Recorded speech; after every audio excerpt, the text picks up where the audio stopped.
उसकी medical report में 4 हड्डियां और 2 पसलियां टूटी हुई हैं। क्राइम ब्रांच से हटा दिए गए हो। रॉबर्ट्सगंज में पोस्टिंग है। तो एक लड़की के लिए दंगे हो रहे हैं। 10 दिन से कोई खोज खबर नहीं है मेरी बेटी की।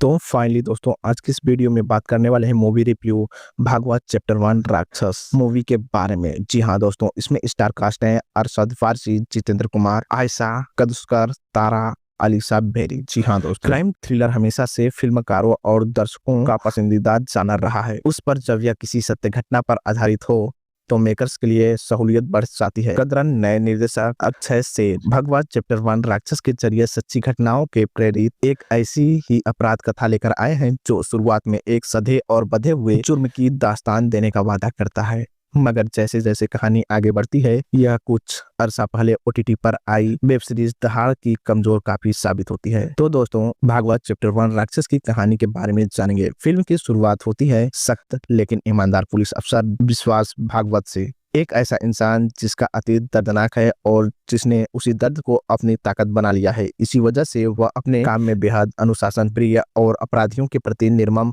रवैया अपनाने वाले अफसर बन चुका है। मुजरिमों पर उसकी इस शक्ति के कारण उसका तबादला उत्तर प्रदेश के एक शांत से गांव में कर दिया जाता है, मगर यह तबादला उसके जीवन को हमेशा के लिए बदल देने वाला साबित होता है। जी हाँ दोस्तों, भागवत को गांव में एक ऐसा केस मिलता है जो देखने में साधारण गुमशुदगी जैसा लगता है लेकिन अंदर से बेहद खतरनाक है। मामला है पूनम मिश्रा यानी कि आशा पुरस्कार के रहस्यमयी तरीके से लापता होने का।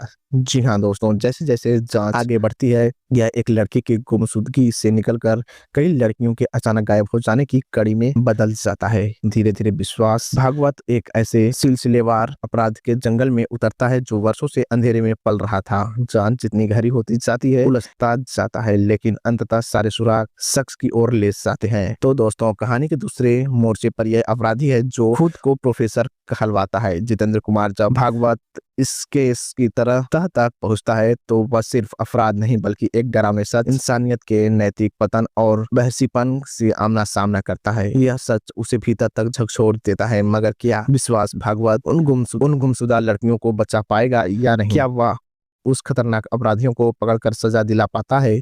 इन सवालों का जवाब छुपा है फिल्म के अंत में। जानने के लिए आपको फिल्म देखनी होगी। तो दोस्तों भागवत चैप्टर 1 राक्षस मूवी रिव्यू के बारे में इसमें कोई दो राय नहीं कि सच्ची घटनाओं से प्रेरित इस कहानी का बीच बेहद मजबूत और मध्यांतर तक जांच पड़ताल का हिस्सा दर्शकों को बांधे रखती है। हर सुराग हर पूछताछ के साथ दर्शक भी पुलिस महकमे की तरह या अपराध के नेक्स्ट में उलझता चला जाता है, लेकिन इंटरवल के बाद कहानी की पकड़ ढीली पड़ने लगती है। कथानक में वह कसावट और ताजगी नजर नहीं आती जो एक यादगार थ्रिलर में होनी चाहिए।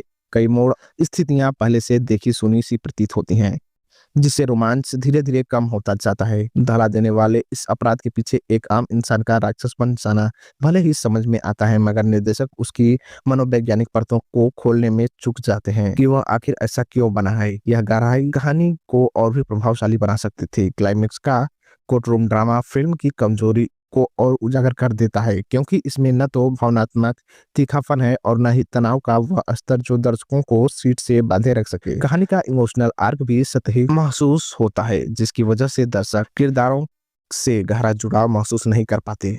हाँ, बनारस और रावशगंज की लोकेशंस की कहानी के लिए एकदम सटीक है। ये जगह उस बेचैनी और गहराई को बढ़ा देती है जो फिल्म का मूड सेट करती है। जी हाँ दोस्तों, हेमल कोठारी के संपादन में थोड़ी और धार की जरूरत थी ताकि फिल्म की गति बरकरार रहे।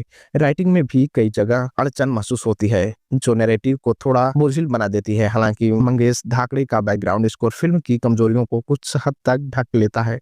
यह माहौल को भारी और प्रभावशाली बनाता है। संगीत की बात करें तो कच्चा कच्चा आम गाना कहानी में थीम से मेल खाता है और मूड को सपोर्ट करता है। जी हाँ दोस्तों, अरशद वारसी और जितेंद्र कुमार जैसे दमदार कलाकार इस फिल्म की परफॉर्मेंस का मजबूत आधार बनते हैं। अरशद वारसी के खौफनाक अतीत का बोझ ढोते हुए एक शख्स मिजाज ईमानदार और अंदर से टूटा हुआ पुलिस अफसर विश्वास भागवत का किरदार बखूबी जिया है। जिस तरह यह अपनी कॉमिक भूमिकाओं में सहज और प्रभावशाली नजर आते हैं उसी तन्मयता और सटीकता के साथ उन्होंने एक गंभीर और जटिल किरदार में भी जान डाल दी है। उनके एक्सप्रेशन और बॉडी लैंग्वेज कहानी के भाव को गहराई से पकड़ते हैं। तो दोस्तों वहीं पंचायत के सचिव जी के रूप में मशहूर रहे जितेंद्र कुमार यहाँ एक शातिर, चालाक और निर्मम किरदार में बिल्कुल अलग अवतार में नजर आते हैं। उनकी परफॉर्मेंस प्रभावशाली है और कई दृश्यों में वह दर्शकों को झकझोर देते हैं। हालांकि उनके किरदार की सबसे बड़ी कमी यही है कि स्क्रिप्ट में सही तरह से विकसित नहीं किया गया है। अगर उनके किरदार के परतों को और खोला जाता तो कहानी और अधिक गहराई और तनाव हासिल कर सकती। तो दोस्तों आयशा कडुस्कर ने अपने सीमित स्क्रीन टाइम में अपनी भूमिका के साथ पूरा न्याय किया है। उनकी मौजूदगी कहानी को भावनात्मक आयाम देती है। बाकी के सहायक कलाकार भी अपने अपने हिस्से में ठीक ठाक